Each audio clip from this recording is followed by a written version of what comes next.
Second type का जो product है that is cross product of two vectors. जब दो वेक्टर्स का प्रोडक्ट भी वेक्टर क्वांटिटी हो, so that is called cross product of two vectors. और इसको कैसे निकालते हैं ध्यान से सुनिए। जैसे ये दो वेक्टर्स हैं,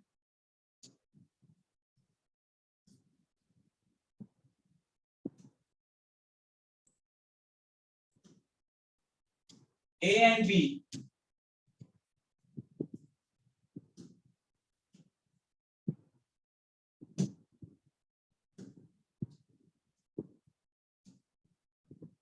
और इनके बीच में एंगल है थीटा। दो वेक्टर्स हैं ए एंड बी और इनके बीच का जो एंगल है वो थीटा है। तो इनका जो क्रॉस प्रोडक्ट है, तो कब बोलते हैं हम दो वेक्टर्स के प्रोडक्ट को क्रॉस प्रोडक्ट? दो वेक्टर्स के प्रोडक्ट को क्रॉस प्रोडक्ट और वेक्टर प्रोडक्ट तब बोला जाता है अगर उन दोनों का जो प्रोडक्ट आ रहा है वो कोई वेक्टर क्वांटिटी है। जब दो वेक्टर्स का प्रोडक्ट स्केलर क्वांटिटी आता है तो उसको डॉट प्रोडक्ट बोलते हैं या स्केलर प्रोडक्ट बोलते हैं।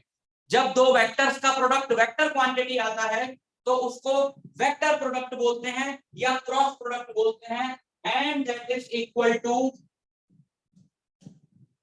A cross B is equal to AB sine theta. AB sine theta into, देखो याद करो डॉट प्रोडक्ट क्या था? डॉट प्रोडक्ट था AB cos theta. Cross product होता है AB साइन थीटा। ठीक है, बट A क्रॉस B, ध्यान से समझना, A cross B is a vector quantity, right?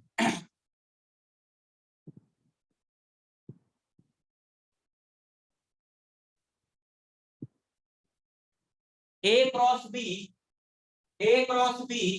is a vector quantity, right? But vector मतलब this, क्रॉस प्रोडक्ट मतलब वेक्टर है ना, तो ये क्या है? ये वेक्टर क्वांटिटी।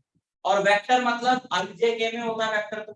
लेकिन ये जो है this is what magnitude of A, जो कि एक नंबर होगा, इनटू मैग्नीट्यूड ऑफ B, वो भी एक नंबर होगा, इनटू साइन थीटा, वो भी एक नंबर होगा।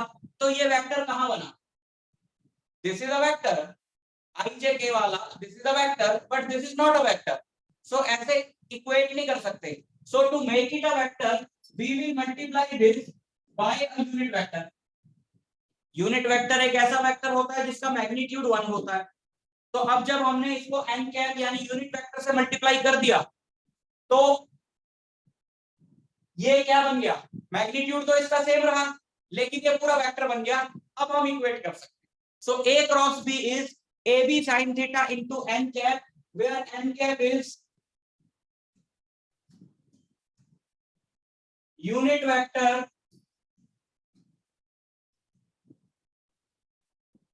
in the direction of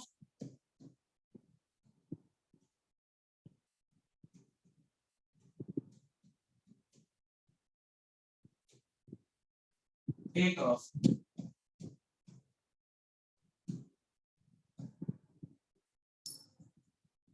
point समझ में आ रहा है तुमको कि ए बी साइन थीटा, देखो A क्रॉस B, A एक वेक्टर है, B एक वेक्टर है, उनका हम जब क्रॉस प्रोडक्ट कर रहे हैं तब हमें एक वेक्टर क्वांटिटी मिलती, ठीक है ना? A एक वेक्टर है, B एक वेक्टर है, A और B का जब हम क्रॉस प्रोडक्ट कर रहे हैं तो हमें एक वेक्टर क्वांटिटी मिल रही है, मान लो C, है ना? Late us say that C is the cross product of A and B।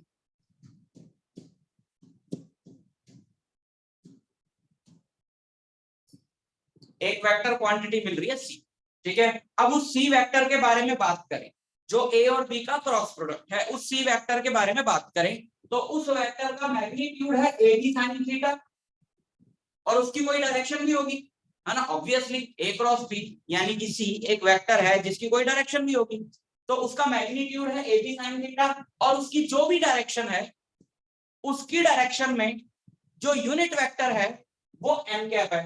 तो अगर हम ए बी साइन थीटा को एन कैप से मल्टीप्लाई कर दे तो ये पूरा वेक्टर बन जाएगा। So A cross B is A B sine theta into n cap. और अगर तुम्हें बोले कि सिर्फ हमें मैग्नीट्यूड चाहिए, अगर हमें सिर्फ मैग्नीट्यूड चाहिए तो ए क्रॉस बी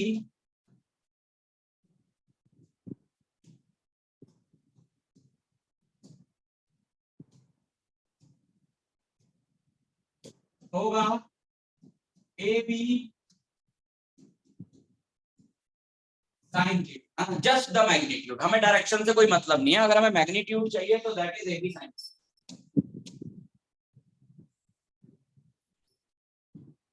समझ गए? और पूरा वेक्टर जो है वो ये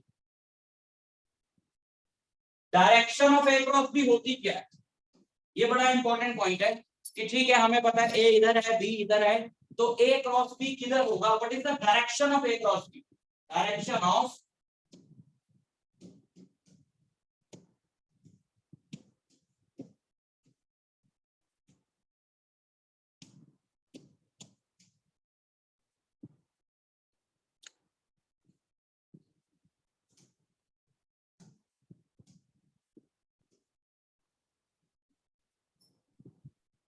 what is the direction of A cross B? देखो बच्चों, बार बार रिमाइंड कराता हूं क्योंकि इंपॉर्टेंट बात है। अगर तुम क्वेश्चंस नहीं प्रैक्टिस कर रहे, जैसे मैं बोलता हूँ एसएल पे इसकी एक्सरसाइज है या क्लास 12 में चैप्टर है, जहां से भी कर लो, that is not important. Net पे हजारों तरह के बुक्स और पीडीएफ अवेलेबल है, या जो भी बुक है तुम्हारे पास। तो अगर तुम क्वेश्चंस नहीं प्रैक्टिस कर रहे हो मेरी क्लास के बाद उस टॉपिक पे, तो वो क्लास अटेंड करना सिर्फ बेवकूफी है और टाइम वेस्ट। अगर तुमने परसों डॉट प्रोडक्ट का टॉपिक अटेंड किया और डॉट प्रोडक्ट का तुमने क्वेश्चन नहीं सॉल्व किया अभी तक, तो तुम ये समझ लो कि तुमने वेस्ट कर दिया बिल्कुल। फिर तुम सिर्फ एक ही बात कहते रह जाओगे हमेशा, समझ नहीं आ रहा, समझ नहीं आ रहा, समझ नहीं आ रहा। फिजिक्स देख के, मेरे को करते हुए देख के समझ नहीं आए। तुम्हें अपना एफर्ट डालना पड़ेगा, दुनिया की कोई ताकत तुम्हें समझा नहीं सकती फिजिक्स जब तक तुम अपना एफर्ट नहीं डालोगे। अगर तुमने डॉट प्रोडक्ट पढ़ा, तुम्हें मेरे से डॉट प्रोडक्ट पढ़ने के बाद सब समझ में आ गया, कम से कम 20 से 25 न्यूमेरिकल तुमने नहीं किए, तो वो समझा हुआ कोई काम नहीं आएगा, 0 नंबर लाओगे तुम उसमें। इसलिए रेगुलर बेसिस पे काम करना बहुत जरूरी होता है, क्योंकि अगर जिस बच्चे ने डॉट प्रोडक्ट के न्यूमेरिकल्स नहीं किए, आज उसका काम बढ़ गया, अब उसको डॉट के भी करने हैं, उसको क्रॉस के भी करने हैं आज। और अगर पहले के किसी टॉपिक के नहीं किए हैं, जिसने रिलेटिव वेलोसिटी के नहीं किए हैं, जिसने इक्वेशंस ऑफ मोशन के नहीं किए हैं, जिसने ग्राफ्स के नहीं किए हैं, उसका सोचो काम कितना बढ़ गया आज की डेट। तुम खुद सोच के देख लो, तुम में से अगर कोई ऐसा बच्चा है जिसने सपोज ग्राफ के क्वेश्चंस नहीं किए उस टाइम पे, एस एल अरोड़ा में से या प्रदीप में से या जो भी तुम बुक फॉलो कर, आज की डेट में वो बच्चा सोच के देख लियो उसे ग्राफ कितना याद है? 0। एक क्वेश्चन नहीं कर पाएगा वो छोटे से छोटा ग्राफ। सो प्रैक्टिस 9th-10th के बच्चों को ना कोई करवा भी सकता है कि बेटा ये क्वेश्चन इंपॉर्टेंट है, ये 4 पेज के नोट्स हैं, ये पढ़ के चला जाइयो, ये 10 क्वेश्चन करके चला जाइयो, तेरे नंबर आ जाएंगे। 11th-12th में हो नहीं सकता, कोई उंगली पकड़ के करवा नहीं सकता, तुम्हें खुद अपनी जिम्मेदारी से करना पड़ेगा। ना टीचर्स करा सकते, ना पेरेंट्स करा सकते, ना दुनिया की कोई और ताकत करा सकती। तुम खुद अपनी रिस्पॉन्सिबिलिटी से कर सकते हो तो कर पाओगे, नहीं कर सकते हो हमेशा एक ही रोना तुम्हारे दिमाग में चलता रहेगा, समझ नहीं आ रहा, समझ नहीं आ रहा, समझ नहीं आ रहा। और तुम अपने आप से कभी नहीं पूछोगे कि मैं खुद से कितना एफर्ट डाल रहा हूँ काम। सो यू नीड एटलीस्ट 20-25 घंटे की स्टडी फिजिक्स की, एक हफ्ते की बात कर रहा हूँ। दैट मेक्स 2 से 3 घंटे डेली सेल्फ स्टडी कह रहा हूँ। इसमें तुम मेरी क्लासेस तो हटा ही दो, तो तब बात बनेगी जान, नहीं तो बात नहीं बनेगी। ठीक है, उतना उतना तुम्हें एफर्ट डालना पड़ेगा। और तुम कहोगे बाकी के सब्जेक्ट्स भी हैं, तो बाकी के सब्जेक्ट में उतना एफर्ट डालने की जरूरत नहीं है। केमिस्ट्री भी टाइम मांगती है। अगर तुम्हारे पास मैथ्स है, 11th का मैथ्स थोड़ा इजी है, उतना टाइम नहीं मांगता, बायो कम टाइम मांगता है, सीएस तो करने की जरूरत नहीं है, आखिरी के 1 महीने में कर लें। लेकिन सबसे ज्यादा टाइम तुमको फिजिक्स में लगाना। Direction of A cross B, what is the direction of A cross B? A cross B की जो डायरेक्शन है, ए क्रॉस बी की जो डायरेक्शन है, उसको निकालने के लिए हमारे पास एक रूल है कि समझ रहे हो ना कि ए और बी का जो क्रॉस प्रोडक्ट है वो एक वेक्टर। अब उस वेक्टर की कोई डायरेक्शन होगी, वो डायरेक्शन हम कैसे निकालें? तो उस वेक्टर की डायरेक्शन निकालने के लिए हमारे पास एक रूल है, उसको बोला जाता है right hand thumb rule. Right hand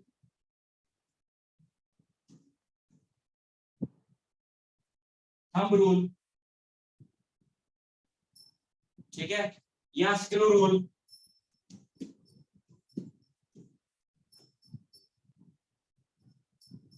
नाम कुछ भी दे लो, रूल समझना जरूरी है, नाम से कुछ नहीं होगा, रूल को समझो। How to find the direction of vector A cross B. How to find, how to find the direction of vector A cross B. और मेरी बात जरा ध्यान से समझ लेना, तुम्हारा सेशन हुआ है लेट स्टार्ट इस बार, क्लास 11 वरना अप्रैल से स्टार्ट हो जाती है, इस बार सब कोविड के चक्कर में लेट हो गया रिजल्ट और सब लेट हो गया, और सिलेबस उतना ही, और ये इतना ज्यादा है कि तुम सोच नहीं सकते। तो हमें क्लासेस की फ्रीक्वेंसी बढ़ानी पड़ेगी। मैं एक्स्ट्रा पे एक्स्ट्रा क्लासेस लूंगा, मैं ड्यूरेशन बढ़ाऊंगा, तो थोड़ा रेडी रहो, वरना काम कंप्लीट नहीं हो पाएगा, सिलेबस पूरा नहीं हो पाएगा। तो थोड़ा रेडी रहो, मेंटली प्रिपेयर करो अपने आप को, फिजिकली प्रिपेयर करो अपने आप को। बच्चे एकदम कि भाई 2 क्लासेस एक्स्ट्रा हो गई तो बस अब नहीं करेंगे, बस थक गए सबके लिए, ऐसा नहीं होगा बिल्कुल। सो क्या कहता है बेटा ये रूल, ध्यान से समझना। We are finding the direction of A cross B, ध्यान से समझना। ये रूल कहता है कि अगर तुम्हें ए क्रॉस बी की डायरेक्शन निकालनी है तो अपना राइट हैंड, अपना राइट हैंड ए पे इस तरीके से रखो कि तुम्हारी राइट हैंड की जो फिंगर्स हैं वो बी की तरफ घूम जाएं, और जो तुम्हारा थंब होगा that will be the direction of A cross B. For example तुमको एक वेक्टर दिया है ए, यही वाला ले लेते हैं, तुमको एक वेक्टर दिया है ए, है ना। अब ए वेक्टर पे तुम अपना राइट हैंड ऐसे भी रख सकते हो, ऐसे भी रख सकते हो, ऐसे भी रख सकते हो, ऐसे भी रख सकते हो, जैसे भी रख सकते हो। राइट हैंड ऐसे ऐसे ऐसे ऐसे कैसे भी रख सकते हो। ऐसे रखना है कि फिंगर्स बी की तरफ घूमे। अब जैसे यहाँ पे ए क्रॉस बी की मैंने डायरेक्शन निकालनी, अब ऐसे मैंने रखी फिंगर्स, ऐसे रखी, अंदर घूमी बी की तरफ नहीं, बी ऊपर है। इधर बना देता हूं, देखो ये ए है और ये बी है। तो ये कहता है कि अगर ए क्रॉस बी की डायरेक्शन निकालनी है तो अपने राइट हैंड को ए पे इस तरीके से रखो कि फिंगर्स लेफ्ट की तरफ घूम जाएं, बी की तरफ घूम जाएं थोड़ी। तो अगर मैं ऐसे रखूंगा, ऐसे, तो देखो बी इधर है ना, इधर ऐसे, इधर से ऐसे घूमूंगा तो बी आएगा। तो देखो ऐसे रखूंगा तो फिंगर्स बी की तरफ घूमती हुई दिखाई दे रही है, तो थंब बाहर की तरफ है, थंब बाहर की तरफ है, तो that is the direction of A cross B. समझे? देखो मैं ए पे हाथ ऐसे भी रख सकता था, मैं ए पे हाथ ऐसे भी रख सकता था, तब मेरी फिंगर अंदर जाती तो बी उस तरफ तो नहीं है ना। अब मैं ए पे हाथ ऐसे भी रख सकता था, तब मेरी फिंगर्स नीचे जाती, बी नीचे तो नहीं है। मैं ए पे हाथ और कैसे रख सकता हूँ, मैं ए पे हाथ ऐसे भी रख सकता था, तब मेरी फिंगर बाहर की तरफ आती, बी बाहर तो नहीं है, बी ऊपर की तरफ है। तो मैंने हाथ ऐसे रखा राइट हैंड, और फिंगर मेरी बी की तरफ घूमी, तो ये जो थंब है, this thumb will give the direction of A cross B. This thumb will give the direction of A cross. ठीक है, समझ में आया? फॉर एग्जाम्पल एक और एग्जाम्पल देखो, जैसे जैसे मान लो ये A और ये B, ठीक है, ये A है ये B है, A क्रॉस B की डायरेक्शन निकाल। अब मैंने A पे अपना हाथ रखा, ए पे, और ऐसे गलत हो गया क्योंकि बी इधर नहीं है ना। तो कैसे रखूं मैं ए पे अपना हाथ, कैसे रखूं कि बी की तरफ घूमे, है ना। तो कैसे रखूंगा, ऐसे रखूंगा ए पे अपना हाथ, तभी तो बी की तरफ घूमेगा, बी इस तरफ, तभी तो बी की तरफ, बी वाली साइड पे घूमेगा। तो थंब आया बाहर की तरफ, तो ए क्रॉस बी जो वेक्टर है वो बाहर की तरफ। समझे? और देखो और देखो जैसे डॉट मैंने लगाया, डॉट मैं बोल रहा हूँ जो ए है ये डॉट है और ये बी है।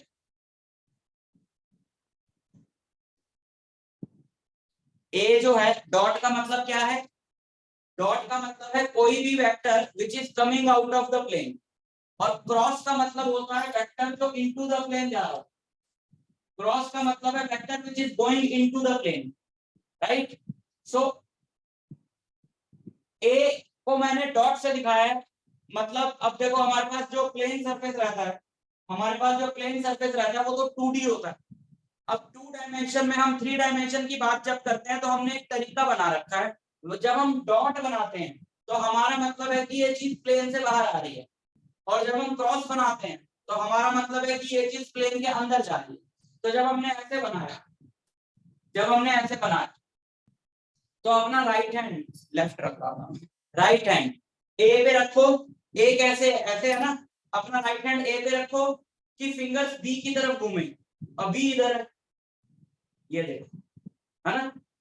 अपना राइट हैंड ए पे रखो, अपना राइट हैंड ए पे रखो कि फिंगर्स बी की तरफ घूमे, अपना राइट हैंड ए पे रखो ऐसे, फिंगर्स बी की तरफ घूमे, ये।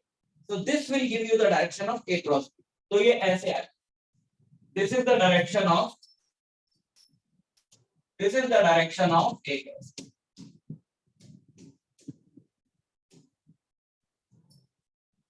ठीक, एक तो ये तरीका है, this is called right hand thumb rule, एक और राइट हैंड पाम रूल, एक तो ये तरीका है। दूसरा हमने नाम एक यहाँ पे दिया है राइट हैंड स्क्रू रूल। ये कहता है कि जो दोनों वेक्टर्स जहां पे मिल रहे हैं, यहाँ मिल रहे हैं ना आपके, ये दोनों वेक्टर्स यहाँ मिल रहे हैं, यहाँ पे मिल रहे हैं दोनों वेक्टर, टेल्स मतलब जहां पे कोइंसाइड कर रही है उनकी।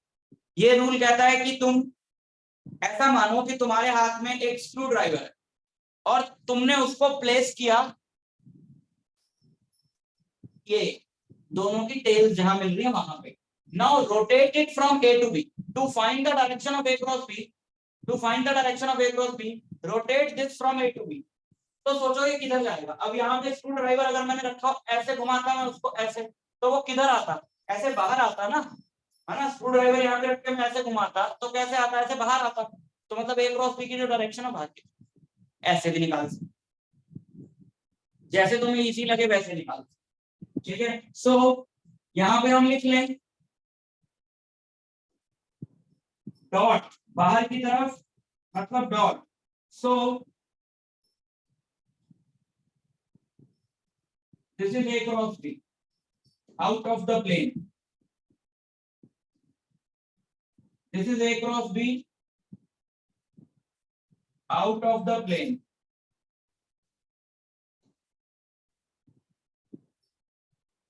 ठीक है। This is A cross B इस तरफ। तो क्या कहता है rule, right hand thumb rule ये कहता है कि place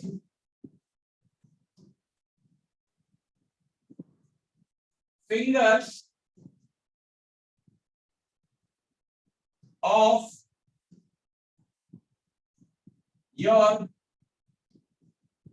right hand on a such that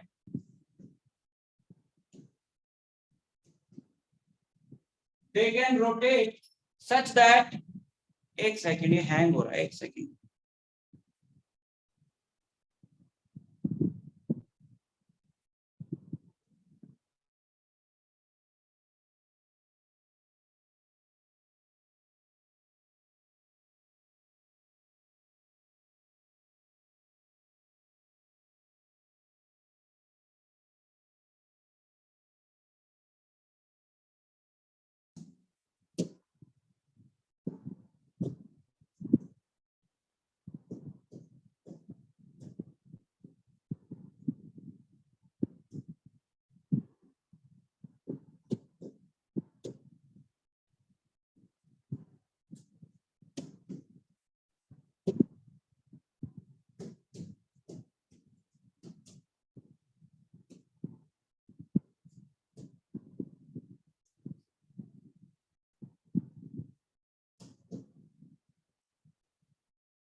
ठीक है, तो डॉट प्रोडक्ट में लिख लो पहले।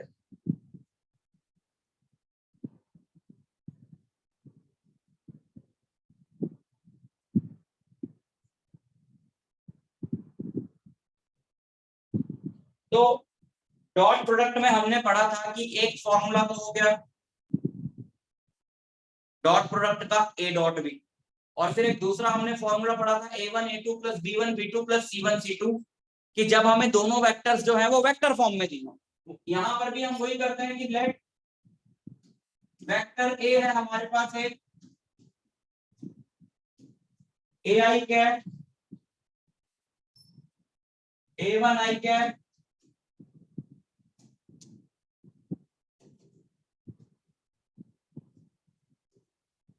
अच्छा एक मिनट, पहले एक चीज समझ लो, पहले एक चीज समझ लो, जैसे यहाँ पे हमने ए क्रॉस बी की डायरेक्शन निकाली, तो ए क्रॉस बी की डायरेक्शन कैसे आई, आउट ऑफ द प्लेन, है ना, ए क्रॉस बी की डायरेक्शन आई आउट ऑफ द प्लेन। यहाँ पर भी ए क्रॉस बी की डायरेक्शन आई आउट ऑफ द प्लेन, यहाँ पर ए क्रॉस बी की डायरेक्शन ऐसे आई। तो क्लियरली दिखाई दे रहा है कि ए क्रॉस बी जो वेक्टर है that is perpendicular to both A and B, है ना। ए क्रॉस बी जो वेक्टर है ए और बी इस प्लेन में है और A cross B out of the plane है, तो ए क्रॉस बी जो वेक्टर है that is out of the plane, यानी perpendicular to both A and B. यहां पर भी देखो ए क्रॉस बी वेक्टर है ना, तो ए क्रॉस बी और बी में एंगल कितना 90 डिग्री, ए क्रॉस बी और बी में एंगल है 90 डिग्री, और ए क्रॉस बी और ए में भी एंगल है 90 डिग्री। ए ऐसे है ना बाहर की तरफ और ए क्रॉस बी इस प्लेन में आ रहा है, तो ए क्रॉस बी और ए में भी एंगल 90 डिग्री है। तो याद रखना this vector a cross b is always perpendicular to both a and b। a cross b ये बड़ा इंपॉर्टेंट पॉइंट है, a cross b is perpendicular to both a and b।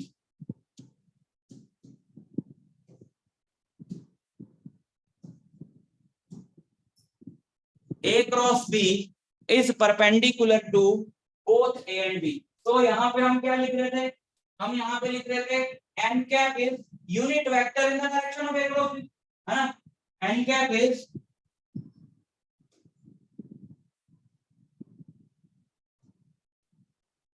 यहाँ पे हम लिख रहे थे n cap is the unit vector in the direction of a cross b, n cap is the unit vector in the direction of a cross b। और अभी हमें पता लगा कि a cross b is perpendicular to both a and b, तो हमें यहाँ से क्या पता चला कि n cap is perpendicular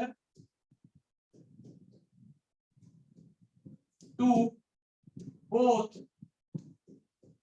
a and b।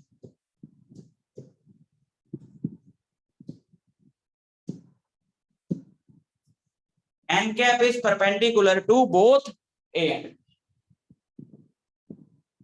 अब हम अगर मैं 1 मिनट के लिए ये स्लाइड लगा रहा हूँ, 2 मिनट के लिए जिसको जो नोट करना कर ले, और फिर दूसरी स्लाइड लगा रहा हूँ, फिर आगे बढ़ते हैं। यस सर ये ऑलवेज ट्रू है। हाँ देखो, जब भी तुम इस रूल से a क्रॉस b की डायरेक्शन निकालोगे, तो ये थंब जो है it will always be perpendicular to a and it will always be perpendicular to b। So a cross b is always perpendicular to a and b। दो vectors का जो cross product होता है, वो जो वेक्टर होता है वो a और b दोनों के परपेंडिकुलर होता है। And this is one of the most important results in vectors, जो आगे बहुत काम आता है, याद रखना इसे।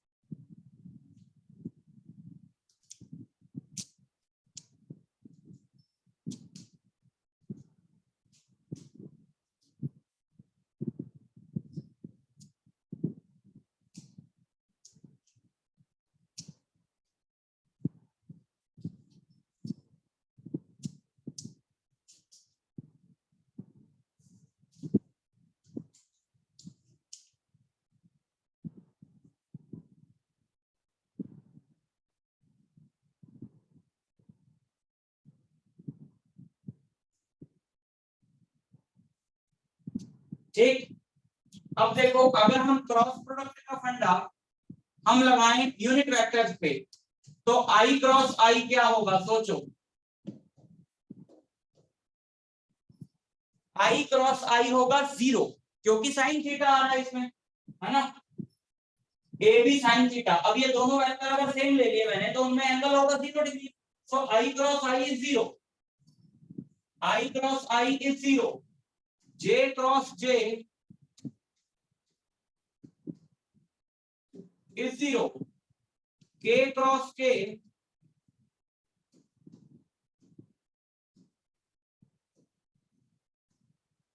Is 0, I cross I 0, J cross J 0, K cross K 0। और अगर ये दोनों डिफरेंट हो, I क्रॉस J,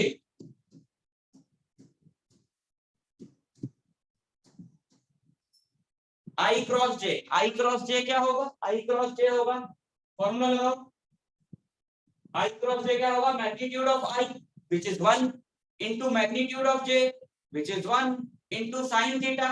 I और J में एंगल है 90 degree, sin 90 1 into unit vector perpendicular to both A and B। I और J दोनों के परपेंडिकुलर यूनिट वेक्टर है K, समझे। So this is 1 into 1 into 1 sin 90, लिख दूं क्या, magnitude of A I magnitude of J into sin 90 into unit vector perpendicular to both I and J। unit vector perpendicular to both I and J will be K, because n cap is the vector which is perpendicular to both A and B, है ना, n cap is the unit vector which is perpendicular to both A and B। तो अगर हम I cross J निकाल रहे हैं तो यहाँ पे आएगा K, और अगर J क्रॉस K निकाल रहे हो, यानी फाइनली इसको सॉल्व करके आया क्या, इसको सॉल्व, क्योंकि ये 1 है, ये 1 है, ये 1 है, तो I क्रॉस J को सॉल्व करके आया K।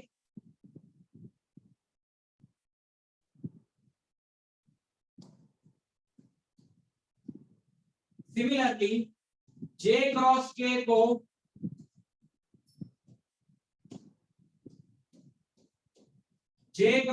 को सॉल्व करके आएगा I, और K क्रॉस I को सॉल्व करके आएगा J।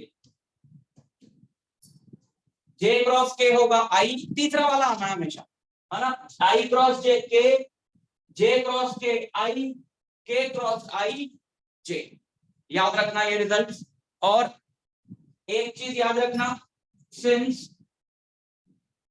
A cross B is anti commutative,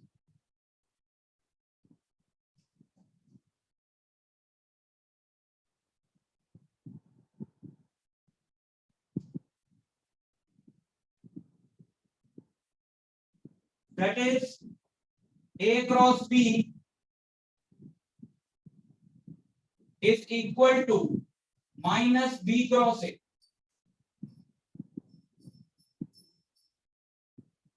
A cross B is equal to minus B cross A, क्या मतलब है सुनो, ये लाइन मैंने अभी लिख दी, समझाई नहीं बिल्कुल भी, तो इसको समझ लो।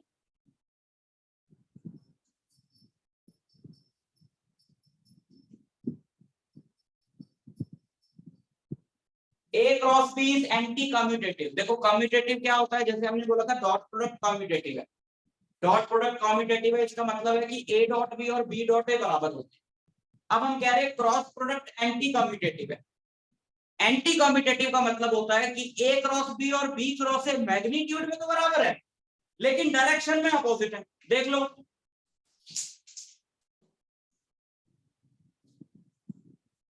A क्रॉस B है आउट ऑफ द प्लेन, जबकि B क्रॉस A निकालना हो तो फिर हमें ये फिंगर्स B पे रखनी पड़ेंगी।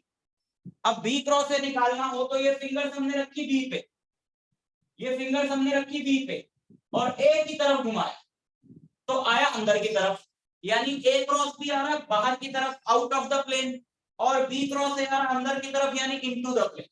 सो A cross B is anti commutative, यानी A क्रॉस B और B क्रॉस A का मैग्नीट्यूड सेम होगा, बट डायरेक्शन अपोजिट होगी, ऐसे में हम बोलते हैं एंटी कम्यूटेटिव, जिसका मतलब है कि A cross B will be equal to minus B cross A। Vectors में जब डायरेक्शन बदल जाती है तो नेगेटिव साइन लग जाता है, so A cross B is equal to minus B cross A।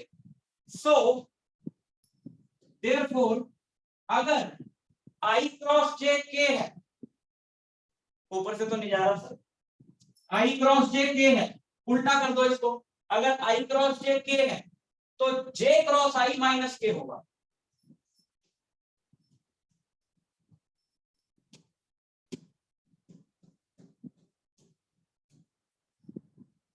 अगर I क्रॉस J K है तो J cross I minus K होगा, और अगर J क्रॉस K I है तो K cross J minus I होगा।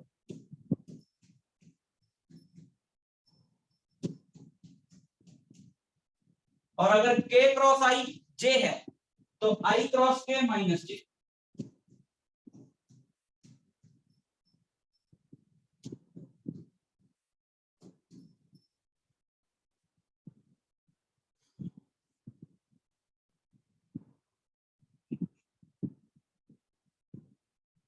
मैंने पहले कहा है आगे पीछे का कुछ करो ना करो, वेक्टर्स का सब साथ साथ करो।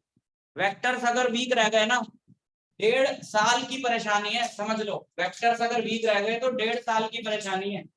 अगर तुम्हें लग रहा है इसी में ये क्या हो रहा है सब, तो इसको आगे अप्लाई करना है, अब कैसे कर पाओगे सोचो। जो बच्चे तो बिल्कुल स्टार्टिंग से वेक्टर्स पढ़ते आए हैं, सेल्फ स्टडी अपनी करते आए हैं, क्वेश्चंस करते आए हैं, उनको तो सब समझ में आ रहा होगा, ये बात पक्की है। यहाँ 90% तो आ ही रहा होगा, लेकिन जिन्होंने पढ़ाई नहीं है स्टार्टिंग से, सेल्फ स्टडी नहीं करी, क्वेश्चंस नहीं करें, उनके लिए आज की क्लास में दिक्कत होगी, पहले बता रहा हूं।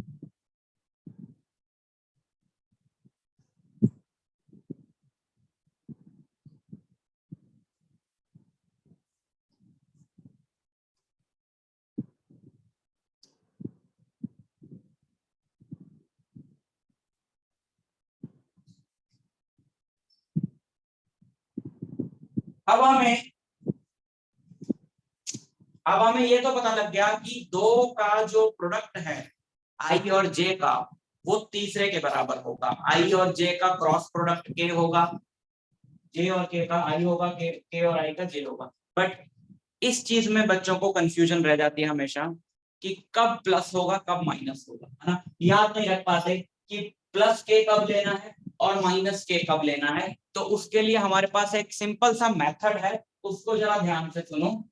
तुम एक सर्कल बनाओगे,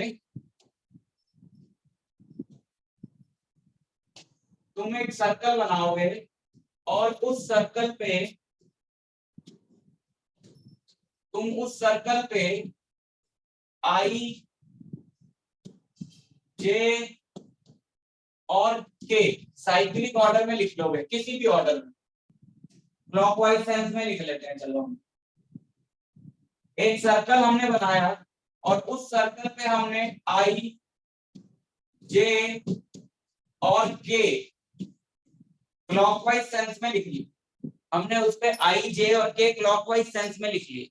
तो अगर तुम इसी सेंस में दो वेक्टर्स लेते हो तो तीसरा वाला आंसर आएगा पॉजिटिव, और अगर तुम अपोजिट सेंस में दो वेक्टर्स लेते हो तो तीसरा वाला आएगा नेगेटिव। देखो अगर मैं इसी ऑर्डर में चलता हूं तो I will write i cross j k, because मैं इसी ऑर्डर में चला। फिर मैं लिखता हूं जे क्रॉस के,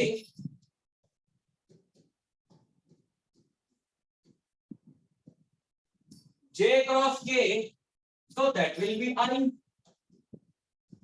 फिर मैं लिखता हूं K क्रॉस I, अभी भी इसी ऑर्डर में चला, K क्रॉस I तो भी पॉजिटिव J,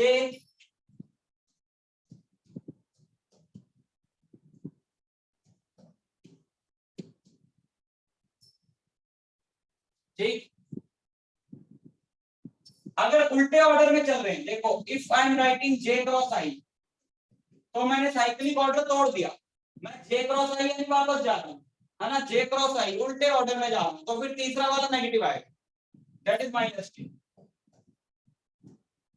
और K cross J, k cross j cyclic order तोड़ दिया, k cross j that will B minus i, k cross j is minus I and I cross k order तोड़ दिया, I cross a is minus, I cross k is minus.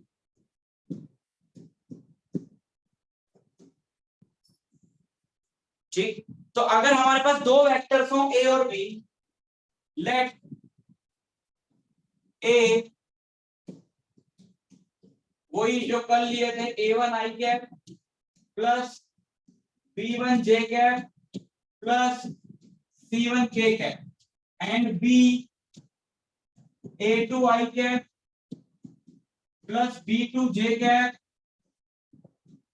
Plus c2 k cap, अगर ये है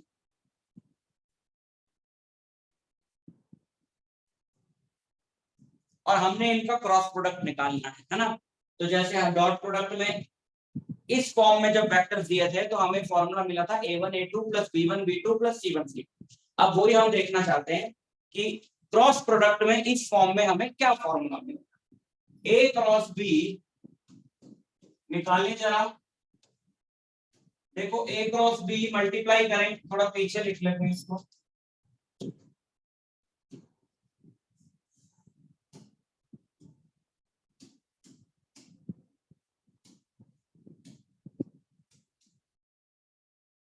इसका और इसका cross product किया जाए, ब्रैकेट खोली जाए, है ना,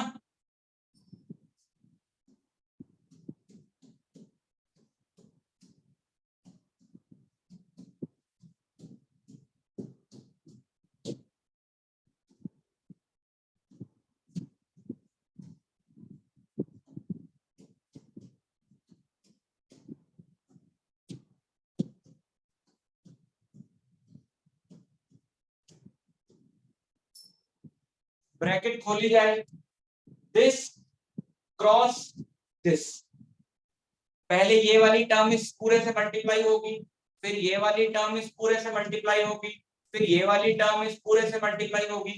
ठीक, सो a1 i कैप इंटू ये पूरा, तो a1 i cap into a2 i cap, i cross i 0, दूसरा a1 b2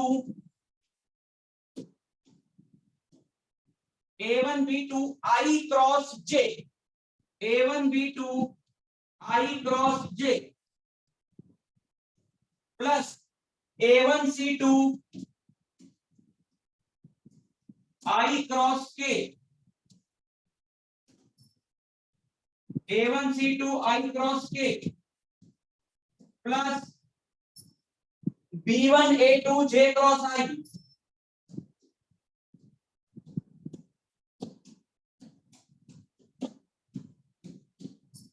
plus b1 b2 j cross j 0 plus b1 c2 j cross k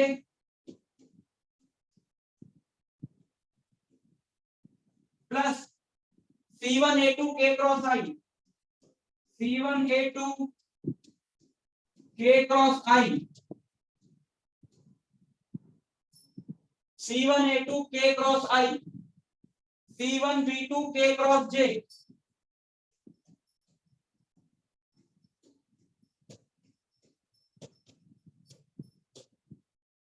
and c1 c2 k cross k which is 0। अब देखो ये values क्या आई,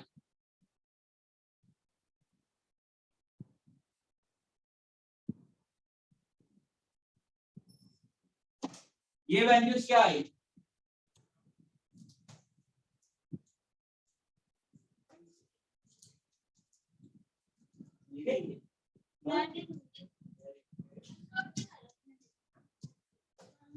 i cross j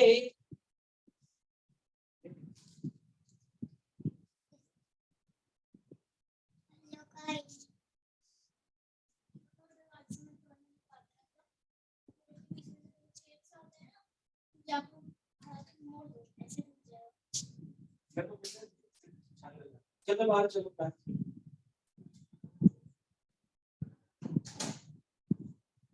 A1 B2 I cross J.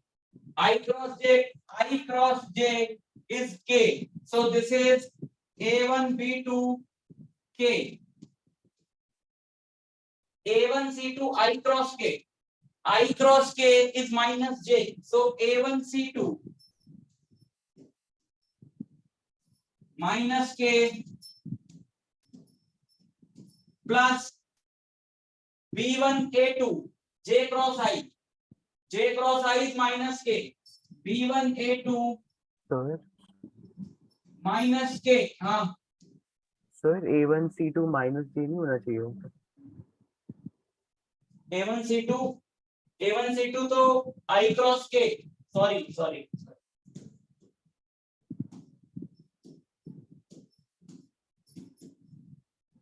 B1 A2 J cross I minus K. B1 C2 J cross K. B1 C2 J cross K. J cross K is I plus C1 A2 K cross I. C1 A2 K cross I. K cross I is J. और last term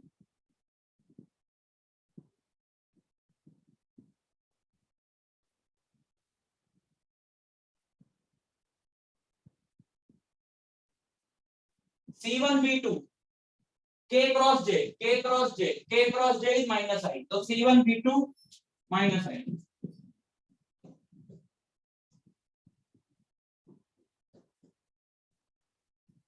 C1 B2 minus I. ठीक है, तो अब हम इसको standard form में लिखते हैं because this is a vector. Standard form मतलब वेक्टर की स्टैंडर्ड फॉर्म क्या होती है? AI cap plus BJ cap plus CK cap. तो I कैप वाली टर्म्स एक साथ लिख. I कैप वाली टर्म्स कहां है? एक तो ये है और ये है. तो B1 C2 minus C1 B2.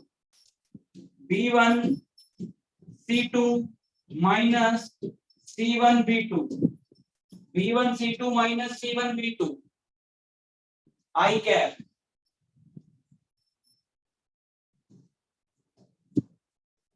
Plus J cap वाली टर्म्स एक साथ लिख लो. C1 A2 minus A1 C2 J cap. A1 C2 J cap और K कैप वाली टर्म्स एक साथ लिख लो. A1 B2 minus B1 A2. A1 B2 minus B1 A2 K. So this is the vector A cross B. Obviously जो dot product था वो तो scalar quantity होती है, इसलिए उसके आंसर में IJ के नहीं आया था.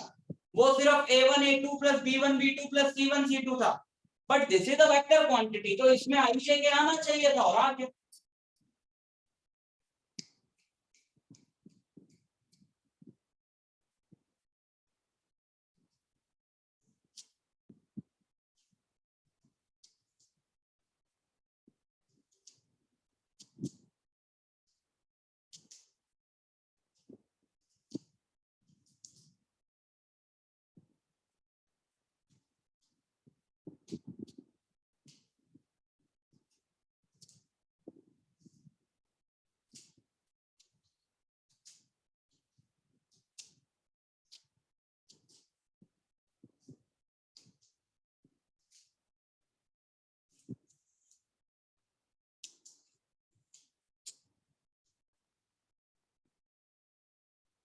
नोट हो गया तो बता दो.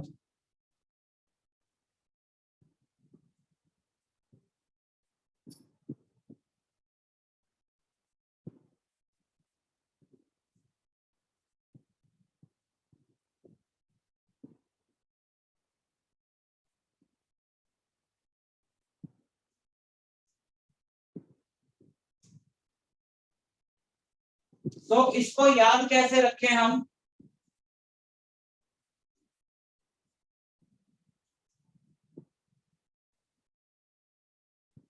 इसको याद कैसे रखें? A cross B is start with B. BC minus CB.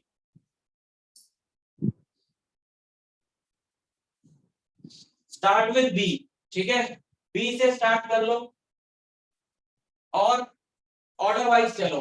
B के बाद क्या आता है सी, तो B C minus C B I cap plus B से स्टार्ट किया, अगला सी से स्टार्ट करो, तो C A minus A C J cap plus अगला सी से स्टार्ट करो, और बचा क्या, बी और सी आ गए, सी और ए आ गए, सी और बी बचा, C B minus B C K cap, और सबका सबस्क्रिप्ट लगा दो 1 2 1 2 1 2 1 2 1 2 1 2 1 2 1 2, ठीक।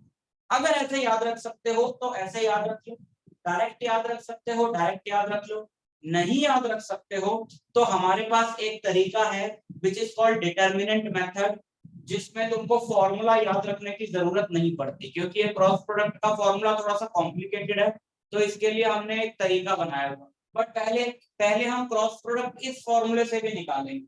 तो क्वेश्चन है फाइंड, सर यस सर के कैप में A1 B2 minus B1 A2 नहीं होना चाहिए? के कैप, हाँ सॉरी, ये ए पे खत्म किया ना, तो that will start with A,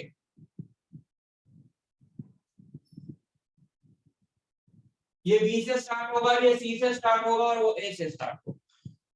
so find A cross B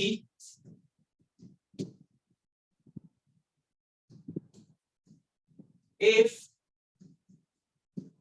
A, but मैं कह रहा हूं इस तरीके से याद रखने की जरूरत नहीं है, एक सिंपल तरीका, ऐसे कोई याद नहीं रखता, एक सिंपल तरीका हम लोग इसका डिस्कस करेंगे, बट हम पहले ऐसे निकाल, ए क्रॉस बी की वैल्यू निकालने को बोला है, ए हमें दिया है suppose 2i cap plus j cap plus 3k cap, और बी भी ले लो कुछ, बी हम ले लें minus i cap plus 3j cap minus 2k cap, let us से ये ए और बी दिया है, तो अपने a1 a2 a3 sorry a1 b1 c1 mark कर लो, यहाँ लिख लो, a1 हो गया कितना, a1 हो गया 2, b1 हो गया कोएफिशिएंट्स लिखने हैं ना 1, c1 हो गया 3, a2 हो गया -1, b2 हो गया 3, c2 हो गया -2, ये हमारे a1 b1 c1 a2 b2 c2 मिल गए। So cross product a cross b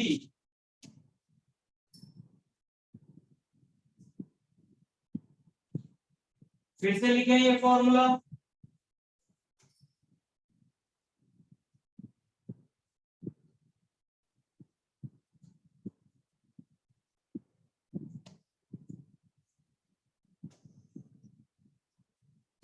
a cross b, start with b, start with b, b के बाद क्या आता है c, तो bc minus cd I cap plus, now start with c, c के बाद आता है a, c के बाद d आता है, बट d यहाँ है नहीं था, a b c फिर वापस a b c फिर a b c, तो c के बाद क्या आता है a, तो C A minus A C into J cap plus, ये बी से स्टार्ट किया, ये सी से स्टार्ट किया, अगला ए से स्टार्ट करेंगे, और ए के बाद आता है B, so this will be A B minus B A into K cap. So और सबस्क्रिप्ट सबकी 1 2 1 2 1 2 1 2 1 2 1 2, नाउ पुट दीस वैल्यूज, खत्म, ए क्रॉस बी आ जाए,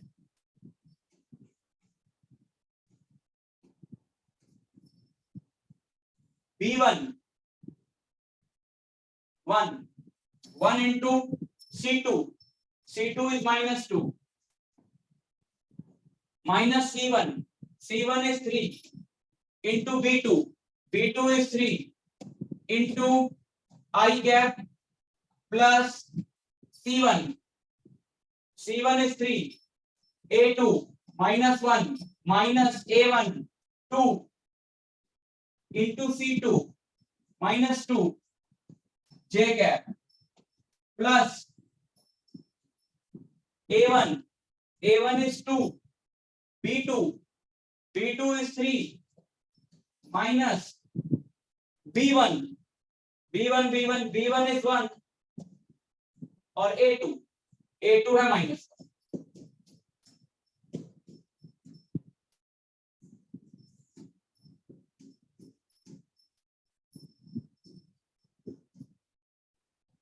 -2 -9 -2 -9 -11 A cap -11 I cap sorry -3 + 4 + J cap 6 + 1 + 7 K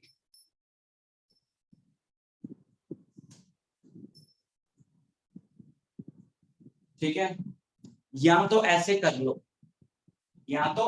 लो या अब मैं तुमको सिखा रहा हूं डिटर्मिनेंट मेथड जिसमें फॉर्मूला याद रखने की जरूरत नहीं होती है सीधा किया जा सकता है देखो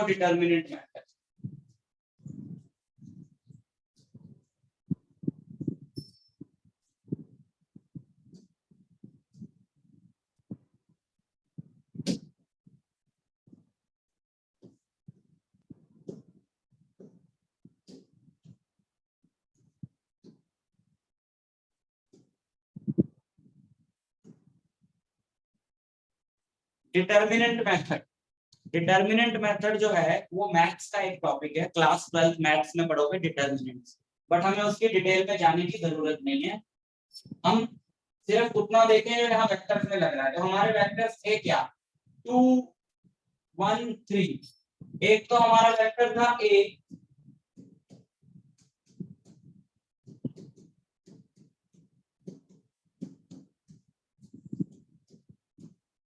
और बी था हमारा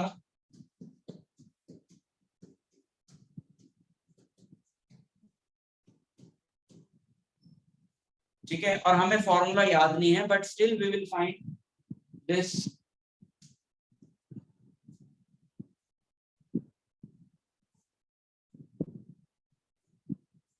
cross product by determinant method लिखना है A cross B equal to एक ऐसा टेबल हम बनाएंगे जिसके फर्स्ट रो में we will write I J and K second row में हम लिखेंगे इसके कोएफिशिएंट्स सेकंड रो में हम लिखेंगे पहले वेक्टर के कोएफिशिएंट 2 1 3 और इसमें इसके कोएफिशिएंट -1 2 माइनस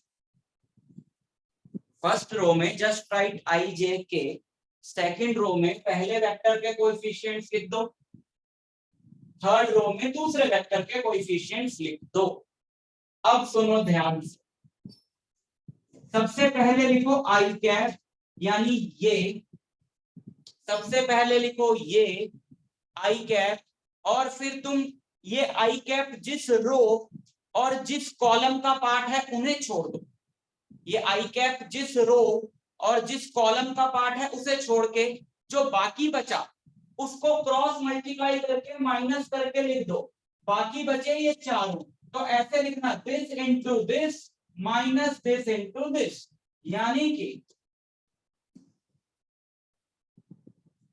-3 -6 समझे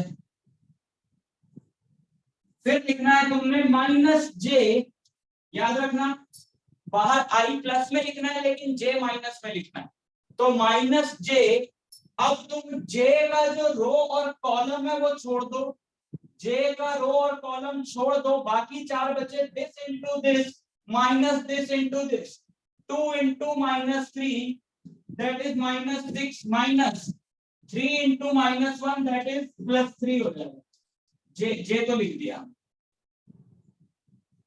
फिर लिखो प्लस के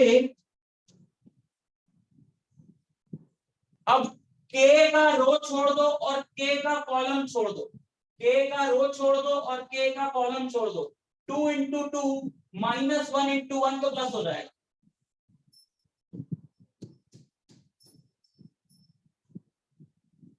ऐसे कर सकते हो फॉर्मूला याद रखने की जरूरत नहीं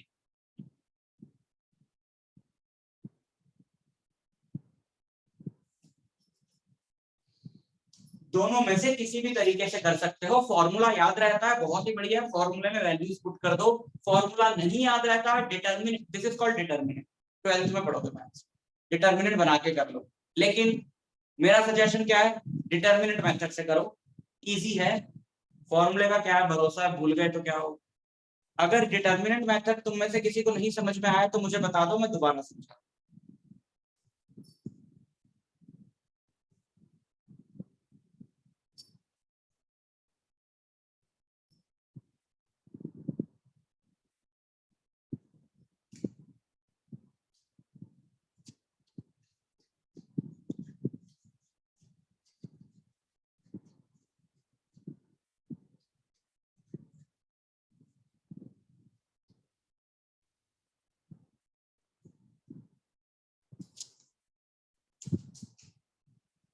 ठीक है, अब एसएल अरोड़ा में एक अलग से एक्सरसाइज है, डॉट प्रोडक्ट की अलग है, क्रॉस प्रोडक्ट की अलग है।